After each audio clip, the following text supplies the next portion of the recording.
Okay, we will get started. Thank you both for coming in.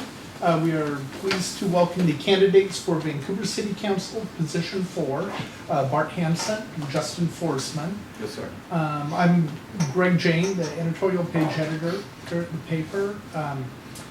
I believe you met the board members and reporter Amy Fisher. She will not be asking questions in this form, but might want to speak with you afterwards. And just so you know, we are videotaping this and we'll post it on our website unedited for the benefit of our readers. So again, thank you both for joining us. We'll start with introductions. Just give us some brief background about yourself and why you are running for City Council. And we'll start with Justin. Okay. Hi, my name is Justin Forsman. I'm running for City Council position 4, Vancouver.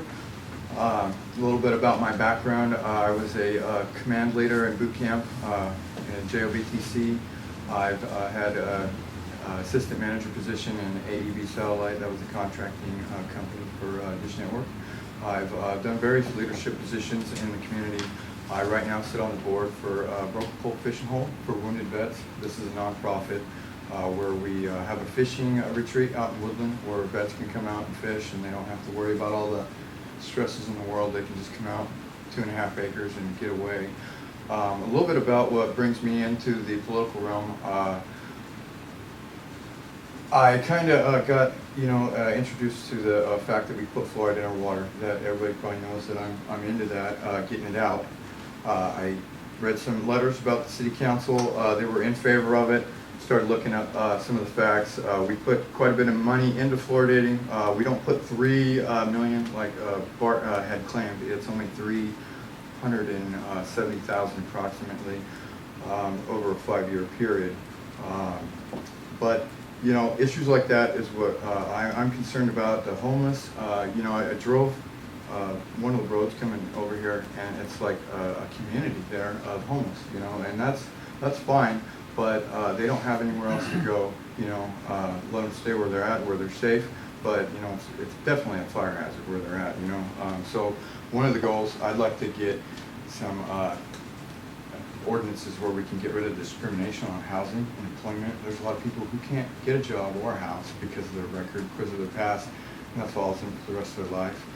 So it's issues like this that want me to get in there. I'm for the people, and I want to protect the people. I'm not for myself. I'm not for money. I'm not for corporatism. Unless you're, a private business making good money. But I'm not for taking advantage. And I want to get in there. I want to protect people. So that's why I'm running. Great, thank you, Bart. Thank you. My name is Bart Hansen, and I'm currently the Vancouver City Council member for position number 4. Was born and raised here in the city of Vancouver and went away for a short time to get my degree at Washington State University in political science. That's where I got my BA. And just recently, a few years ago, I got my MBA at Merrillhurst. So that's basically my educational background. But I have a wife and 2 kids. They go to school here in the community. My day job is with Clark Public Utilities, and what I do is I work with large companies and medium-sized companies to get them to buy less of our product. That's one of our focuses, energy conservation. And then by night, of course, Vancouver City Council, some of the things I've focused on is public safety. I have a passion for public safety, and that's nothing new. I also have a passion for helping the vulnerable in this community. That's why I sit on the Children's Justice Center board. I sit on the Elder Justice Center board, and also I sit on the C-Tran board as well. And all of these have given me the opportunity to help folks who don't always sit in a position to have the strongest voice, and somebody can step in there, like myself, and speak for them. I've been on City Council for the last 5 years. I ran in 2009 and lost, and I got appointed in 2010, and had to run at the end of 2010. Won, ran again in 2011 because that was just for a 1-year term, and here I am again, looking to get the support of the folks of Vancouver. Great, thank you. We'll move on to some specific issues now, and I'd like to start with the city and the streets and the roads. And the city is facing a shortfall of funds for maintaining roads. How should the City Council address that? We'll start with Justin.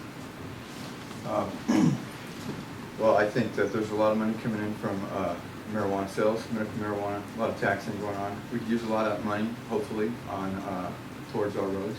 You know how much money? I believe about 74 million statewide. I don't know how much the county or the city gets of that. Let's assume it's $500,000. Oh, $1 okay. million. How much road do you think you can get You know, I'm finished with $1 million? I'm not quite sure. That's not my expertise, but I do know simple things that I would fix, like sitting at a turning light that's red for about, I'd say about 5 minutes while nobody's going by. I'd say we could have flashing yellow lights. That'd be a gas saver for a lot of people, put a lot of money back in people's tanks. Just kind of stuff like that, maybe more smart technology intersections where they know where the cars are, they know where they aren't, and maybe investing into some smart technology, maybe cutting some resources that we aren't using or utilizing properly. But I like the idea of using some of that medical marijuana taxing for say roads and people that need places to go. Bart, how should we address roads? Well, to start off with the marijuana question that you had, it's actually closer to $800,000 For the city? for the city of Vancouver. And one of the things that I believe is if you're going to tax for something, there has to be a nexus to it. So if you're going to tax for marijuana, what's the nexus to roads? I don't see it. If you're going to tax for marijuana, I could see that going into public safety. That would make a lot more sense to me, as if you're going to tax for something, what it's affecting, there should be a direct correlation But to how many that. roads can you pave for $800,000? For $800,000, yours and mine, you're not going to get much out of it. I mean, when you're looking at paving a road, I mean, just to do the studies on what it's going to take to pave Southeast First on the east side, you're looking at least a couple $100,000 just to study Right. what it's going to take to do it. Okay. So the planning process, which is 20 to 30% of the project, is just a small piece of it. You're talking millions, because that road's going to have to be completely rebuilt. But let's get back to your direct question. Funding roads. I think this is going to have to come from several different stages, and I think the first one's going to have to be, of course, the uptick of what we're seeing in sales and property tax over the last few years. It's been steadily rising. Is that going to pay for everything? Is that going to pay for even a good share of it? No. But it's going to help to go back into the general fund and pay for some of it, which is going to help pay for a lot of other things as well. We're also going to have to look at a mixture. I think we're going to have to look at businesses chipping in, possibly head tax, and we're also going to have to look at citizens possibly chipping in at a $20 license renewal fee. We can also put that to the voters as far as going anywhere up to $100 if they wanted to put in as much. But this is going to have to come from a combination of sources, and it's going to be a tough decision to make. Nobody likes the T word. Nobody likes to have to step in and say, hey, look, we're going to have to chip in a little bit more. But $7 million a year is needed just to keep potholes filled. And when you're looking at roads, you're looking at 4 stages. You're looking at filling the potholes, sealing the road, paving the road, and rebuilding the road. Each is 4 times more than the next. So if you're not getting it down here and maintaining your roads properly, you're going to pay for it in the long run. Not including the new roads that we build, because we're building new roads all the time. So if everything has a transition of 5 to 6 years that we have to come back and get to, and we have new neighborhoods coming in, new developments coming in, we're just adding more liability for us in the future because streets are our largest asset. Hey, you mentioned a possible license renewal fee. Is that something the city can do, that all the funding would just go to the city? Or is it a county, is it a state issue? It's something that we can levy directly, councilmanically, for $20, but anything above and beyond that, we have to put to the voters.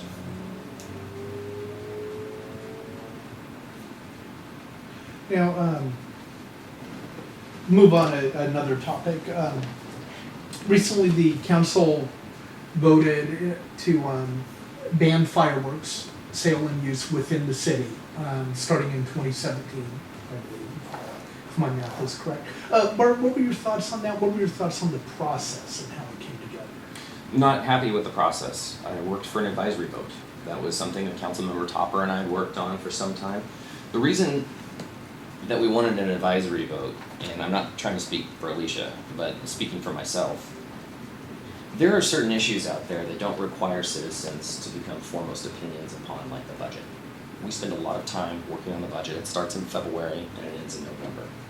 So we have to spend many hours, many retreats, many workshops, going over the budget and doing everything we possibly can. Now, once we get it, we have to scour over it and find every little thing that we can if we want something else funded. You either like fireworks or you don't. They're either a nuisance or they aren't. This doesn't require, much in-depth looking into. You either like it or you don't. Giving the citizens that opportunity to at least chime in on something that we've had for so long was very important to me. Now, I have campaigned in 9, 10, 11, and now, letting people know I'm not a fan of fireworks. So I'm going to fight for the advisory votes. I'm pro-advisory vote and anti-fireworks. So Just- does that mean, and we'll get to Justin in just 1 second on that. Does that mean that you disagreed with Camas billionaire Ken Fisher when he said that he didn't want Camas to turn into another Levittown? Everybody has to make a comment to make themselves feel important. That's probably one of them. Okay. Justin, your thoughts on fireworks? Yeah, I agree about the advisory vote. I think people should have had that opportunity. And I think someone did have the opportunity, it just didn't play out that way. I was kind of, I'm on the fence about fireworks. I'm not a big fan of fireworks because of the repercussions. A lot of animals run away. It's an issue for veterans. I mean, really. I got a veteran friend of mine, and when he walks outside and it sounds like there's a war going off, I mean, it's a little bit of a problem. But, and also, the way we celebrate the 4th of July, I mean, does that really represent the 4th of July? Does that represent our independence? I don't think so. But, so it's issues like that make me not really a fan of fireworks. I mean, they are very beautiful when they go off, over the waterfront and stuff. But, I think there should have been an advisory vote, and, it is what it is at this point with the matter. Justin, what do you do right now for a living? What do I do? I go to school part-time, and I sit on the board of the Road Professional, which is a nonprofit, and I volunteer my time, what time I do have for a veteran friend of mine, and I try to get his goals in life accomplished. But what are you doing for a living? What am I doing for a living? How are you making money? I'm not making a lot of money. I'm making just enough to survive. I'm basically one step away from being where those people are, that's being on the street. So you don't have a job right now? I don't have I do have a job because I serve on the board professional, and that is a job to me. Well, yeah, you know what I'm. No, well, I understand. I don't have a job like you guys do. You know what I mean? I don't have a set time where I show up to work and I get off. It varies, and it depends on people's needs, who I help. Because I'm basically a giver, I'm not a taker. I give away every part of myself to where I don't have any more from me. So, it's all depending on other people's needs for me. And that's kind of why I'm running, because, it's for other people, It's not really for me, this election. It's all about looking out for people. And hope to do that more, give back instead of taking. So when you were quoted when you ran for this job, when you decided to run for District 4, you were quoted as saying you were running for District 4 because 4 is a pretty good number. Oh, that was kind of taken out of context by Ms. Fisher over there. I told her in the beginning of the interview why I ran. It's funny, hey, it's a good article, I agree. But no, I said, hey, I'm running for the people. I mean, what have I been saying the whole time? I'm running for people. I'm running to get fluoride out of our water. I want to find out what Agenda 21 programs we have here locally, what parts of the UN are being implemented locally. I want to stop those. I want to find out where we're not in sync with the Constitution. I want to run in sync with the Constitution. I don't want to, I'm one of those kind of guys. But you did say that. She asked me why position 4, and I said, well, gee, I guess, I like 4. There's 4, 5, and 6. I don't want to say anything bad about Bart, and I have nothing bad to say, so okay. I like the number 4, huh? Fair enough. I kind of like it too. Yeah, 4 for Forsman, council. You mentioned you want to keep the city and local government in line with the Constitution. Yes, sir. Where do you see problems with that? Where are we out of line? Where is the city out of line? You look at the fluoridation, that's just one aspect. I mean, that might as well be a, what do you call that? You know, the Nazis, they had the war crimes, what are those called? The Nuremberg trials. Now, they were putting sodium fluoride in the water. Now, they were in trouble for that because they weren't supposed to do that, but the Germans said that they learned it from us, right? So, we're forcibly medicating the public, right? If you guys look into the facts and some of the statistics behind fluoridation, look at the Harvard study, lowers IQ by up to 15 points. Bone cancer, disrupts your, I mean, if you want to mess up thyroid, go ahead, drink all the fluoride you want because it's going to mess up your thyroid. It's going to kick all the iodine that you have in your thyroid stored out. It's going to replace it with fluoride because they're so similar to each other that it holds on to the fluoride. So, Isn't that more of a national issue? you know, it is a national issue. It's across the board. I mean, you Yeah. look at other countries, they don't fluoridate their water. I mean, they fluoridate their salt, but how often do people use the fluoridated salt? So, you know, it's unavoidable. You shower, you're exposed to it. You wash your hands, you're exposed to it. You water your garden, God, it's in your fruit and vegetables. You know, you can't get away from it. I just shower today. How do you avoid it? How do you avoid it? Because How you're do so I- personally against it, yeah. Yeah, I got it by distilled water from the grocery store for about 78 cents a gallon. I have to make my coffee with that. I have to, go ahead. No, you go Well, I ahead. just was wondering if you've been sick from it. Is that why you feel so passionate? Yeah, about it? I was having some gut issues about a year and a half ago, and I've been on a steady, organic, non-GMO, everything you can think of kick to try to fix myself, and I'm just now starting to get to the point where I feel healthy.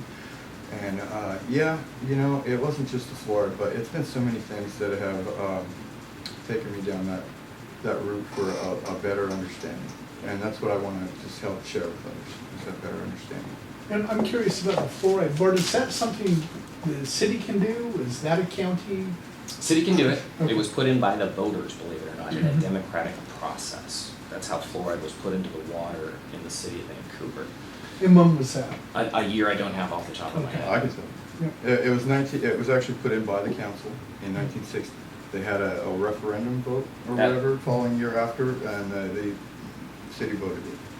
So would it take voted the people to? We fully understand what referendum means, where you put it out to the voters and the voters put it in place. Yeah. Okay, So- just so we're clear. But it started out as an ordinance imposed by the city council. And also, something I'd like to cover on fluoride as well, we do not spend, my opponent put this in his voter's statement, which is gonna go out to all of in the voter's guide to all of the voters. We do not spend $3.5 million over any term for fluoride, we spend $70,000 a year. Just to make that crystal clear. No, I understand. Yeah, and I tried to cover that when we first was going. Bart, is it fair to say that you've never seen a tax you didn't like? See, a tax I didn't like? Yeah.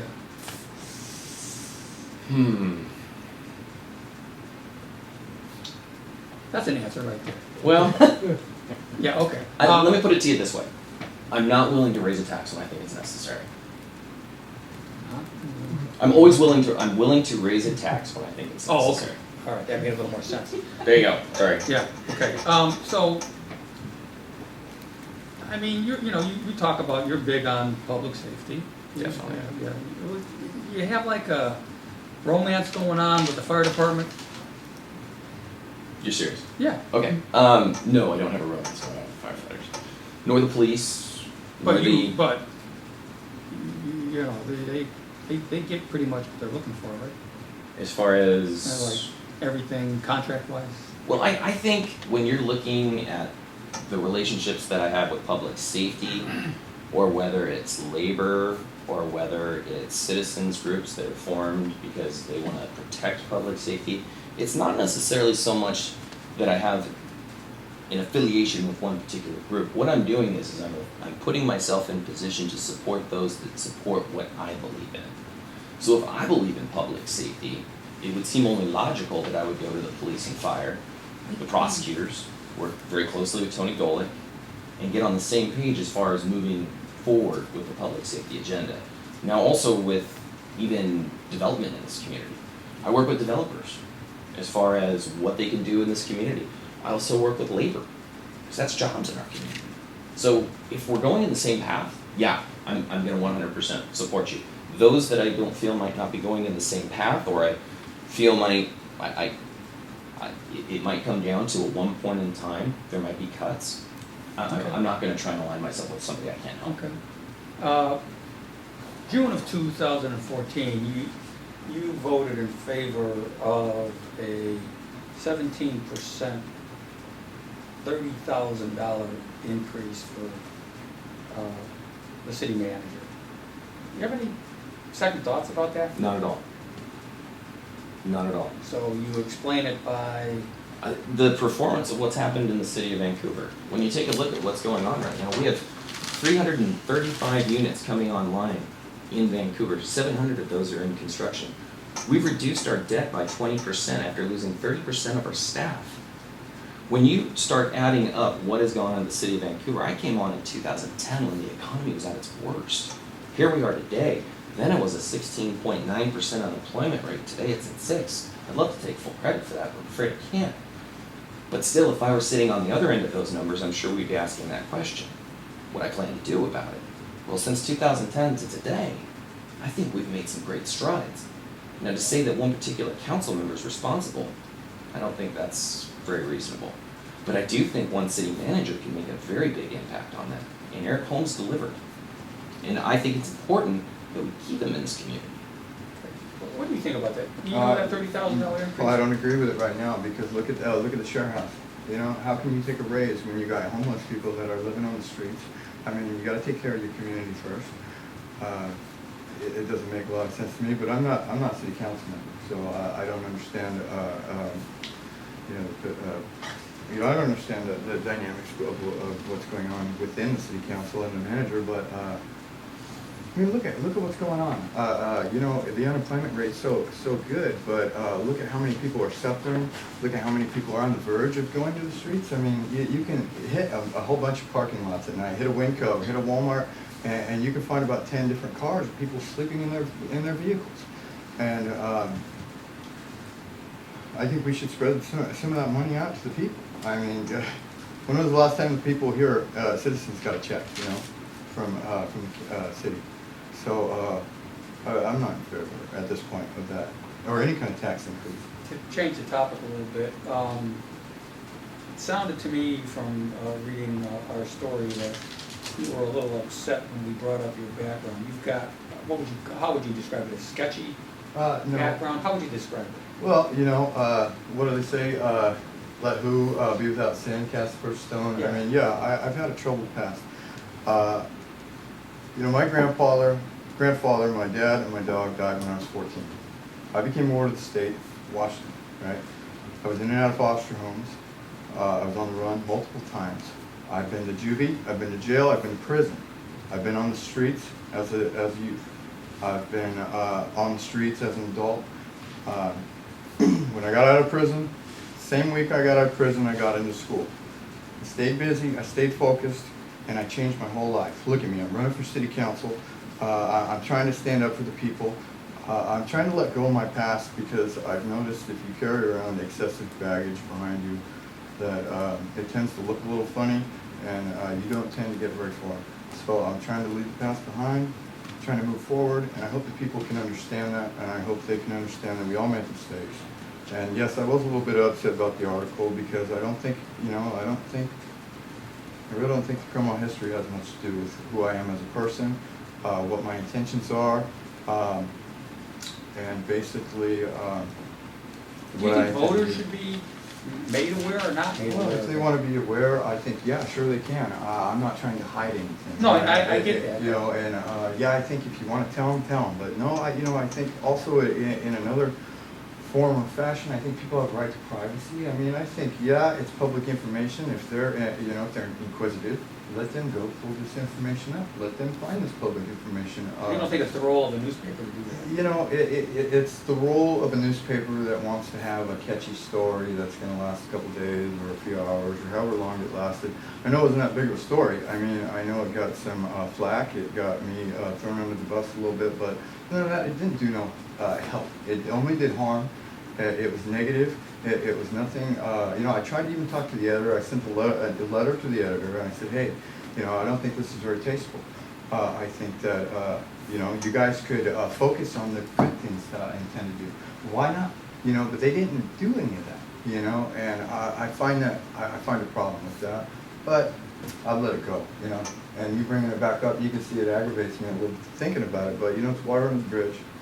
And Okay, I'm not that guy anymore. okay, that's the answer. Yeah. So I'm curious if, as you move along and you're running for city council, what kind of work have you done to prepare for this? Have you gone to city council meetings? Have you looked at the city budget? Yeah, I've gone to one meeting. I was kind of sick, so I had to leave early. But I've watched actually quite a few meetings online. I know CVTV has a really good gig where they put all the meetings online. I like watching those. When I have some spare time, I sit back for an hour or two and watch the city council meeting. Yeah, you know, I have, and I've looked a little bit into the budget. I have people that are actually looking out for me somewhat. Send me articles. Hey, you should look at this. You should look at that. You should get to know this stuff if you're going into that realm. And yeah, you know, you know, I put my hand in a little bit of everything, you know, that I can to familiarize myself. Well, other than fluoride, what do you think the biggest issue that needs to be tackled for the city of Vancouver? Well, definitely the homeless is got to be pretty much tied in with number one, and maybe one being the power grid. I don't know if you guys know about the power grid, but our power grid's in pretty dire straits. But experts say up to 9 out of 10 people could die if our power grids fail. I mean, we're just not built for that kind of disaster, and I think that's pretty important. Why are we not making measures to insulate our power grid? Homeless though, that's a very big issue. The discrimination on housing. I haven't been able to get a house myself for 2 years. I stay in a trailer on a property because nobody will rent to me. It's just the bottom line. Nobody wants to rent to me. I pay the $50 application fee. I lose my $50. You know what I mean? And Is that because of your background or what? it's because of basically my background and my credit's not so great. Yeah. And they take all that into consideration. Yeah. You know, my veteran friend, bank had messed his credit up on accident. Can't do anything with his life. He's a 70-year-old vet and he can't do nothing with his life until he got his credit back. You know, he sued the bank, won, got his credit back, and now he can do anything he wants because his credit's good. You know, and that's all it is. You know. Bart, what's the one thing you guys have done here? Transportation. Talking about light rail, I-5 bridge, what are we Talking about just restoring our roads and maintaining them, we need to find a funding source for that. This is gonna be a liability issue that down the road, the city will not be able to fund if we don't deal with it right now. Unfortunately, we should have had this a while ago because we've had the opportunity to councilmanically get the $20. That would have added $2.5 million to our roads that we would have been able to at least subside the damage and, you know, slow the bleeding a little bit. And we've gone years without doing that. And here we are looking at it now, and at this point in time, it's going to take some political courage to get up there and get something done. You know, I as far as getting roads done, that would be up there. Also, we're going to have budget coming up, and once budget comes up, you dive right into it, and there's going to have to be some tough questions of what's going to be funded. Now, we're having more money coming in as far as the uptick in sales and the uptick in property. But we have needs, and you know, the $800,000 that's coming in from marijuana is not going to cover anything. It's just going to cover something. I mean, we could be looking at maybe funding some police officers, getting some property crimes detectives, getting we need at least one more traffic officer. That's for sure. Once Dustin was shot, I mean, we put him in the Children's Justice Center, and now you turn around and you've got one less. You've got 3 traffic officers. One of them's on commercial, and 2 of them are on residential, for 170,000 people. So we have definite needs that need to be addressed, so that would be citywide what I would do right off the bat. Me personally, it's time to drive home student access, and we're almost there. How about the oil terminal? How's that shape up in your minds as far as an opportunity, and where do you see us going forward? Where do you see the city going forward with a role in that? Well, I think, personally, I'm unequivocally opposed to the oil terminal. Until I can see safety measures that are taken that are going to provide a safe corridor between 192nd and the port all the way up to 60th. Isn't that right around there? Oh, 63rd. All the way up to 63rd by BPA. If something were to happen in that realm where there were an explosion, a spill, the prevailing westerlies would blow that all over Vancouver. So I think it's from just a public safety standpoint. You know, Eric, I can't remember, not Eric, but basically somebody that wasn't me said you don't have to be an environmentalist to not want to be incinerated. So when you're looking at it from that standpoint, it's the safety factor that comes in. I'm just not seeing it. And Okay. every time we have a discussion on oil, it seems like one blows up in a day or two after that, so I'm really But hoping it doesn't happen. if you were 100% assured that it would be safe, would you be in favor of it? Well, I'm not a fan of fossil fuels, one, and also, I'm not a fan of putting that in our city. I don't see that as a good connection to where I see Vancouver going. Hey, we're an oil terminal, yay, no. I'd like to say, hey, you know. Okay, so it's not based solely on the idea that you're not convinced that it's safe. Oh, no. Right, at the end of the day, you would still be against it, Oh. even if it were safe. Agreed. Okay. Oil terminal? No, I would be against it too.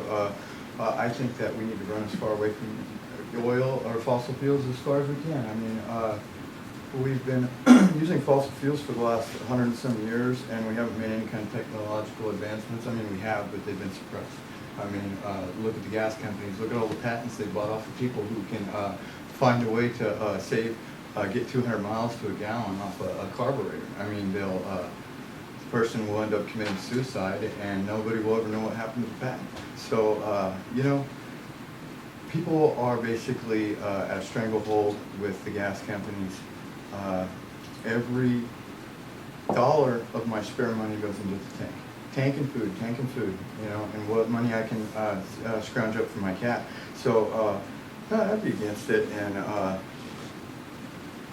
yeah, you know, Okay. and you know, we gotta hire more positions. We gotta hire more firefighters and more training to take care of if we were gonna have a disaster. Say it exploded, say we had a fire. We're gonna have to have now extra resources to take care of this situation that's potentially bad on our environment. Oh, a quick question on the Turley Francisco race. Who are you voting for there, Bart? Don't make endorsements if people are running while I'm running. What kind of answer is that? It's the kind that basically says, council members. People want to know. Well, I'm sure people want to know. Yeah.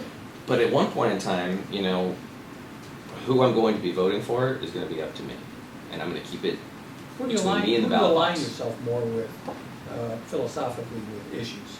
Turley or Francisco? Well, it's tough to make a distinction on a lot of their points because they see eye to eye Do on your a lot of best. things. Let me put it to you this way. Bill Turley, when we were looking at cutting fire station and several police officer positions, 5 police officer positions, opposed the budget to cut those stations and cut that station and also those fire positions. I laid it out very clearly on where in the decision packages in the budget we could make that $1.8 million up. Once I presented that to Bill Turley, he was on board with that, so he aligned with me on that budget decision, and I won't forget that. Good answer. Do you know these 2 other candidates that I'm just talking about? Yeah, I know them. I'm not too familiar with them to give an endorsement or to give my opinion. Turley's a veteran, Navy vet. I like veterans, man. So I guess he's got that going for him in my book. But same deal. I don't know enough about them personally to say. I haven't even watched the video that CVTV did yet. I'm gonna watch that tonight, actually. The exchange between the two. So Okay. maybe I'll learn some more about All it right, tonight. good. Great, we'll move on now. Give us your final pitch, why voters should support you, and mention any notable endorsements that you'd like to start with Bart. I've been doing this job for 5 years. As I mentioned before, where we were at in 2010 and where we are at today is 2 different worlds. And when you step into a budget, and the first thing you have to do is look at cutting from public safety, which I voted no on. And it was a 6-1 vote, so I'm willing to stand out on my own. There have been several decisions along the way that have led to And we have gone from taking the city to where you are looking at a major deficit in your budget, to where in your utilities you are looking at a pay-as-you-go policy and eliminating the debt service that we have on our utilities, which essentially is going to recoup 25% of our budget on that. These things that have happened along the way, I'm very proud of. Personally, what have I worked on? What have I driven home? And this is one of the things that I'm very happy to see on council these days. You're seeing it out of several council members, picking up a pet project and driving it home. Mine was student access, providing 750 passes to youth in the Evergreen School District and the Vancouver School District so that they can ride C-Tran for free. And when they can ride C-Tran for free, they can also use our community centers for free. This gives them a place to go and a way to get there. And why am I so particularly happy about that? Is because I was told it was a pipe dream from the beginning. I had to get 4 public agencies to agree on this. Evergreen School District, Vancouver School District, C-Tran, and the Vancouver City Council. And got both council members, Nador and Stewart, to vote yes on it because they even saw it as the right thing to do. How many people are actually using that? Right now, it's still being implemented as far as the city of Vancouver had to do a interlocal agreement between all the parties. That's been signed off on, so now they're moving forward with the school districts. So that's one of the things that I'm really proud of. Also, the H2O program. And what that is you on your water bill can pay a little bit extra so that it'll go into a pot and help out anybody else who might need help on their water bill. So if they go into, and I'm not mixing agencies here, if they go into Clark Public Utilities and they are approved for Gosper Lighty, then they can turn around and get Operation Warm Heart for their power bill, and they can get H2O for their water bill at the city of Vancouver. So that's taking the public agencies together to work for the citizen and not making redundant agencies to help them with funds that were given by the citizens of Vancouver. Very excited about that. So that's where I'm at right now, and that's why I want to be reelected. I want to drive home more projects like that help folks. And I'm sorry, any endorsements you want to mention? The IAFF 452, Firefighters of Vancouver, the Vancouver Police Officers Guild, the Southwest Washington Labor Council. Great, well, thank you. Justin, why should voters support you? Well, I would say the voters should support me because I'm truly for the people. Now, a lot of council meetings, they'll come up and say, hey, you guys can't relate to us. You guys are this, you guys are that. You guys would never walk in our shoes. Well, I've walked in the shoes of a citizen before. I am one. I've been at many different levels. I've been in pretty much every part of the system going up that you could think of. So I know the system quite well. So I can relate. I can see where the people are at. I can see what their needs are. I have a lot of empathy for the people and their needs. So another reason that they should vote for me is because I'm for the Constitution. Now that's very important here because that's our founding documents. And basically, let me think here. There's a lot going on right now. It's kind of scary and it's an exciting time to be alive. I mean, you got the UN that's trying to put sanctions here locally within pretty much every city. Now, I want to get involved in that. I want to make sure that we're not bringing the UN and putting them in authority to take over when some kind of disaster. I'm sorry, what is the UN trying to impose here? If you look at Agenda 21, the 1991 Rio de Janeiro conference in Brazil, I believe it was. That's where they came up with Agenda 21, sustainability, where they're going to do everything they can to tax you. Driving, they're going to tax you how much you use your light bulbs, how much you flush your toilets, how much you use electricity, water, pretty much anything you can think of, they want to control it. So I want to find out what measures that we have implemented already, because now some things have been implemented. I'm not quite sure what things have been implemented locally, but some things have been implemented, and these are all kind of going behind the backs of the people. No, I don't want to go behind the backs of the people. I want to stick up for the people. I want to be their ears, I want to be their eyes. I want to be there to protect them in any way, shape, or form. So that's that. Fluoride, I want to get it out. I want to, you know, yeah, it's awesome that we have C-Tran that can take youth to places they need to go, you know, but the homeless, what about that money going into a facility? You know, we need a family facility. We need a facility for women only. We need a facility for men only. You know, because there's a lot of facilities that will take families, but they won't take single men. Single men go to the streets. When I was a child, me and my dad were together. They wouldn't take us because there wasn't a woman involved. It was just me and my dad. Considered him as a single parent, so we went to the streets. We need to put some of that money into that. So we can't say that we're doing really good in employment when we have a large portion of downtown that's populated by the homeless, and also power grid. You know, I want to inflate our power grid. I want to do what I can with the local county and make proposals. I want to, you know, I want to do everything I can to be for freedom, liberty, and I'm highly focused and motivated. I'm making my own signs. You drive down the street, those are homemade signs, 4x8s, you know, I paint them. I'm putting up my own material. I don't have a lot of support, but what I do have, I'm utilizing it, and just like to ask residents of Vancouver to please vote Forsman for council. Thank you. Great, thank you very much. Gentlemen, thank you. Thank you.